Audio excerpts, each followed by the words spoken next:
Je suis bien entourée aujourd'hui. Puis j'aimerais passer un mot à toutes les RSE qui sont à la maison, chez elles, mais qui n'ont pas pu venir avec nous aujourd'hui pour plusieurs raisons. Mais à tout le moins, on doit avoir une pensée pour elles parce qu'elles sont avec nous, elles sont fermées, puis elles sont pas là, mais elles sont avec nous avec leur cœur. Puis moi, mon cœur est avec elles également parce qu'elles comptent sur elles.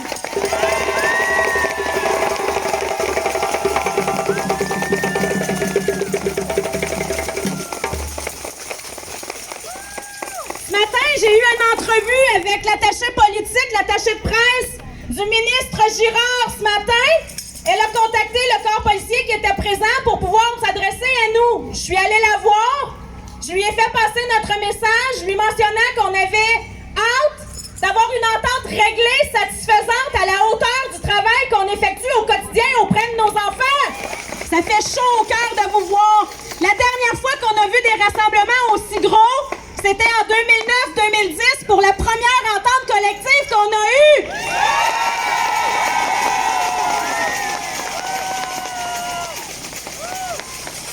Je veux vous entendre. On peut danser, chanter, crier. Je veux que le ministre nous entende, mais encore plus la table de négo. Elles ont besoin de nous. Faut lui dire qu'on est là, qu'on est présente en grand nombre.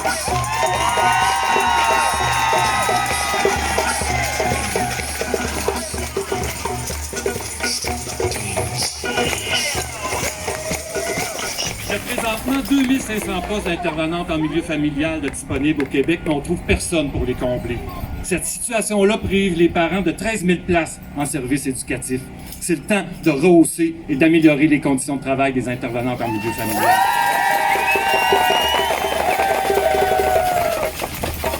En plus de ça, au dire même du gouvernement, il a confirmé en août dernier que 32 500 femmes avaient quitté le marché du travail depuis février, essentiellement pour s'occuper des enfants, faute de place en garderie.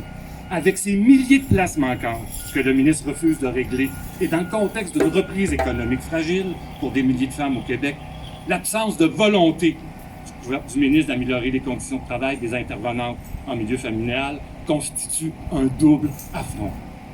Additionner ces gestes constitue une attaque frontale et directe à la condition économique des femmes du Québec. Si nous ne sommes pas entendus aujourd'hui, on est à la table de négociation, on va poursuivre la mobilisation la semaine prochaine et de façon plus massive. Merci.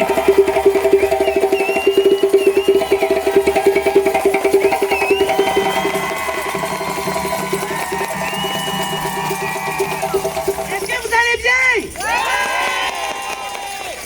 Je suis très contente, j'ai pas manqué votre marche, j'ai couru ce matin. On est en grève générale dans 2 régions. On était à Montérégie et les Laurentides ici. Vous êtes magnifiques à voir ce matin.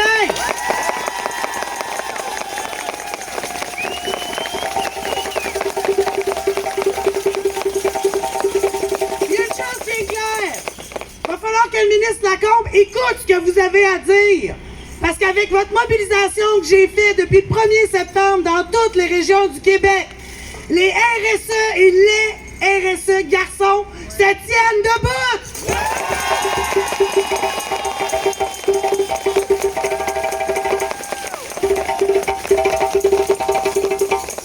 Annie vous l'a dit tout à l'heure, Mario également. Actuellement, votre table de négo travaille pour trouver les solutions pour éviter lundi le 21 septembre. Mais il y a une chose qui est claire. C'est pas juste à nous à trouver des solutions. Nous, ce qu'on veut, c'est 16 et 75.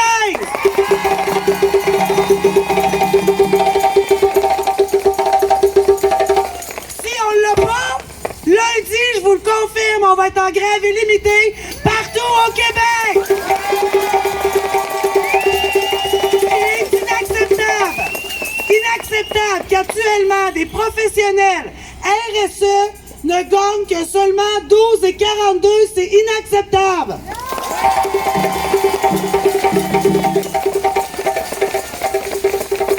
Je passe le reste de la mobilisation avec vous. Je vais vous quitter parce que j'ai Mario Dumont qui m'attend. Mais il y a une chose qu'il faut que je fasse avec vous. Êtes-vous prêts? Les Laurentides, faites du bruit!